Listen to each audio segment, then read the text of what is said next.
Vos mots ne sont pas de simples descriptions de la réalité, ils sont créateurs, ils la génèrent.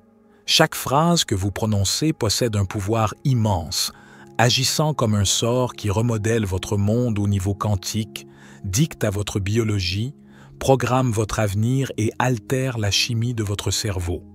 C'est une dimension de la magie que vous utilisez sans même vous en rendre compte. Si l'énergie est une forme de magie, comme nous l'avons souligné auparavant, les mots en sont une manifestation directe et puissante. Considérez l'impact d'une phrase comme « je suis toujours fauché ». Votre subconscient n'y voit pas une simple observation, mais un commandement magique. Immédiatement, votre cerveau commence à construire des voies neuronales qui renforcent cette limitation. Votre système d'activation réticulaire se met en quête de preuves pour confirmer cette affirmation. Votre champ énergétique vibre sur la fréquence du manque et l'univers réagit en conséquence. Vous jetez des sorts avec votre bouche toute la journée, créant ainsi, souvent inconsciemment, les réalités que vous vivez. Dans chaque tradition spirituelle, la création commence par le son. Au commencement était la parole, le verbe.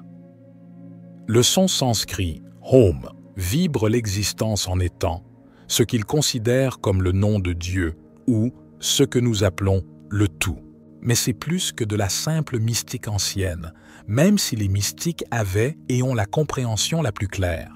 Cela a également été mesuré en laboratoire pour ceux qui s'intéressent à la validation scientifique.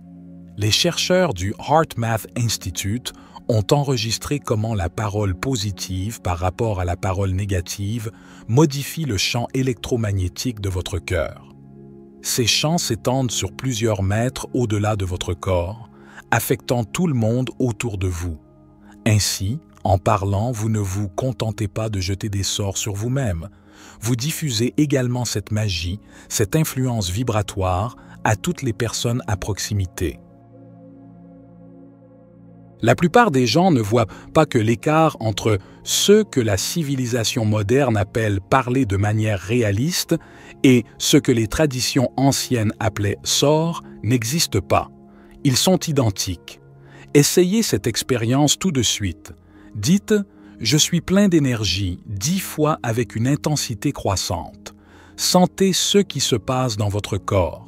Votre rythme cardiaque augmente, votre posture se redresse et votre respiration change. Je suis plein d'énergie. Je suis plein d'énergie. Je suis plein d'énergie. Je suis plein d'énergie. Je suis plein d'énergie. Je suis plein d'énergie. Je suis plein d'énergie. Je suis plein d'énergie. Je suis plein d'énergie. Je suis plein d'énergie. Maintenant, dites « Je suis épuisé » 10 fois. Sentez ce qui se passe. Une sensation de lourdeur, les épaules affaissées et une respiration plus lente. Je suis épuisé. Je suis épuisé. Je suis épuisé. Je suis épuisé. Je suis épuisé. Je suis épuisé. Je suis épuisé. Je suis épuisé. Je suis épuisé. Je suis épuisé. Ce n'est pas de la psychologie, c'est une transformation énergétique par la vibration. C'est de la magie. Mais attendez, si les mots sont si puissants, pourquoi les affirmations ne fonctionnent-elles pas toujours? Parce qu'une magie des mots efficaces nécessite un alignement sur plusieurs niveaux. 1. La parole consciente, ce que vous dites délibérément. 2. La parole inconsciente, vos phrases habituelles. 3. La parole intérieure, votre dialogue mental. Et 4. La congruence émotionnelle, le sentiment derrière vos mots. La plupart des gens se concentrent uniquement sur le niveau 1, tandis que les niveaux 2 à 4 le contredisent. Les niveaux plus profonds l'emportent toujours parce qu'ils représentent votre véritable état vibratoire. C'est pourquoi forcer des phrases positives tout en ressentant des émotions négatives crée un conflit interne, pas une manifestation. Le sort s'évanouit parce que les ingrédients se combattent. Les mots sont des symboles abstraits, pas des forces énergétiques. Considérez la cinématique. Lorsque les ondes sonores traversent la matière, elles créent des motifs géométriques spécifiques. Différentes fréquences créent différents motifs. Vos mots génèrent des ondes sonores qui réorganisent physiquement la matière. Votre corps est constitué de matière. Voyez-vous le lien maintenant? Pourrais-je exagérer? Peut-être que les mots ont une certaine influence, mais pas le pouvoir divin que je suggère. Regardez les mouvements politiques à travers l'histoire. Ils commencent par des mots. Regardez comment la publicité change le comportement des consommateurs. Encore des mots. Regardez comment le diagnostic d'un médecin peut instantanément modifier votre expérience physique. Les mots créent la réalité biologique. Maintenant, écoutez. La plupart des gens se promènent en se bombardant de sorts à basse vibration. Je suis tellement stupide. Cela m'arrive toujours. Je n'y arriverai jamais. Chaque phrase porte une signature énergétique qui se propage à travers votre corps, vos relations et votre avenir. Et votre subconscient ne comprend pas les négations. Dites, ne pensez pas à un éléphant violet et qu'apparaît dans votre esprit un éléphant violet. Dites, je ne veux pas être pauvre et votre subconscient enregistre pauvre. C'est pourquoi la magie des mots efficaces supprime les négations. Pas « je ne suis pas malade », mais « je suis en bonne santé ». Le sage antique Thoth a enseigné « Par l'ordre, vous trouverez le chemin. N'avez-vous pas vu que la parole est venue du chaos? N'avez-vous pas vu que la lumière est venue du feu? Cela révèle un aspect crucial de la magie des mots. L'ordre émerge du chaos par le pouvoir du verbe. Lorsque les émotions sont désordonnées, la réalité devient chaotique. Ce n'est pas abstrait. Des émotions désordonnées créent des schémas de mots chaotiques, se manifestant par des circonstances chaotiques.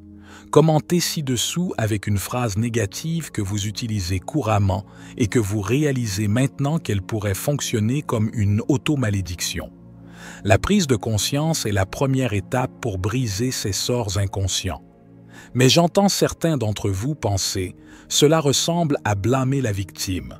Qu'en est-il des personnes confrontées à de vrais problèmes? C'est un point juste. La magie des mots n'élimine pas les défis externes.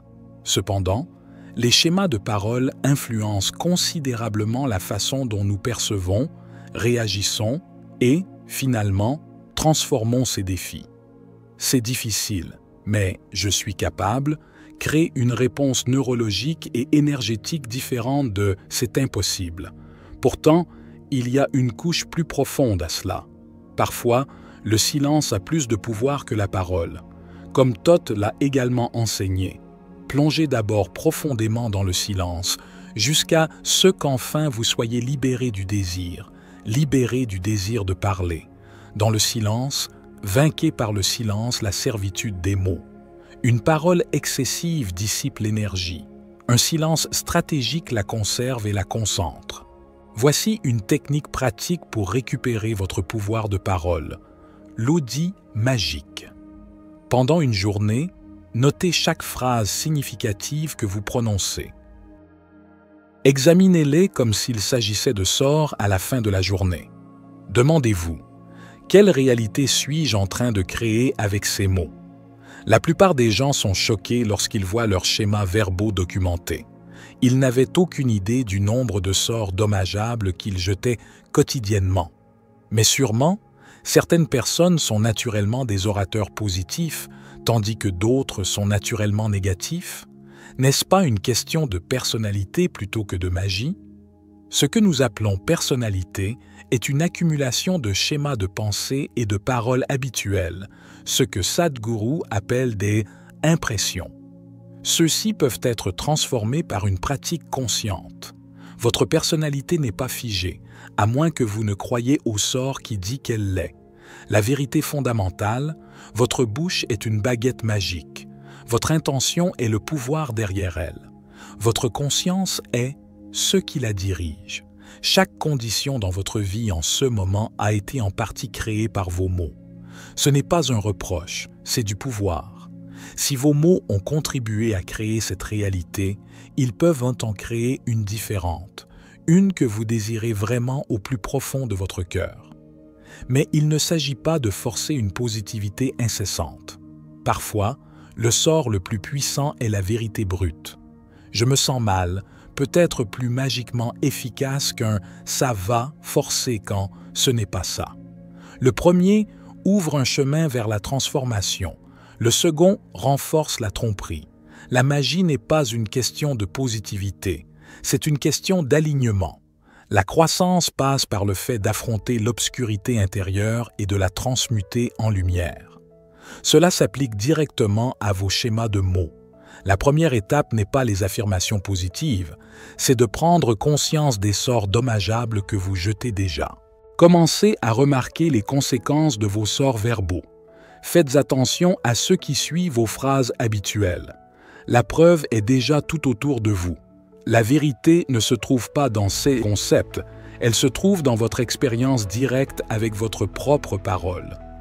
Comprenez que vos mots et l'émotion qui les sous-tend créent votre avenir en ce moment, instant après instant. Choisissez-les avec intention. Chers amis, j'espère que cette vidéo vous aidera. C'était David pour la sagesse infinie. Soyez bénis, mes amis.